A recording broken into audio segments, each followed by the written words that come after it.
ഹസൻ കോൺഗ്രസിന്റെ മുതിർന്ന നേതാവാണ്. 78 വയസ്സായി. KPCC മുൻ അധ്യക്ഷനാണ്, മുൻ മന്ത്രിയാണ്. 5 തവണ കേരള നിയമസഭയിൽ അംഗമായിരുന്നു. ഇത്രയും അറിവും പരിജ്ഞാനവുമുള്ള ഒരു നേതാവിൽ നിന്ന് കേരളം മിനിമം ചിലത് പ്രതീക്ഷിക്കുന്നുണ്ട്. MM ഹസന് ഇനിയും മത്സരിക്കാൻ ആഗ്രഹമുണ്ടാകും. മനുഷ്യനല്ലേ, പക്ഷേ അതിന് സ്ത്രീ വിരുദ്ധനാകേണ്ടതുണ്ടോ?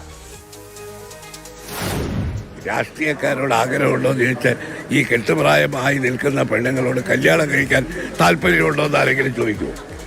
നല്ലൊരു വരനെ കിട്ടി വീട്ടുകാർ നിർമ്മിച്ച അപ്പ കല്യാണം, അപ്പ കഴുത്ത് കെട്ടി കൊടുക്കും, അതല്ലേ?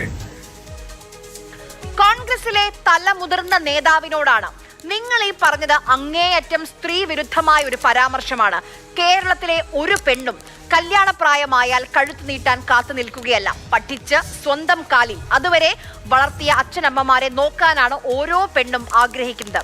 നിങ്ങൾക്ക് നിങ്ങളുടെ ആഗ്രഹം പറയാം, പക്ഷേ അതിന് ഇത്രയും വഷളൻ വർത്തമാനം വേണ്ട. ഇത് കേട്ട് ചിരിക്കുന്ന കാലം എന്നോ കഴിഞ്ഞുപോയി.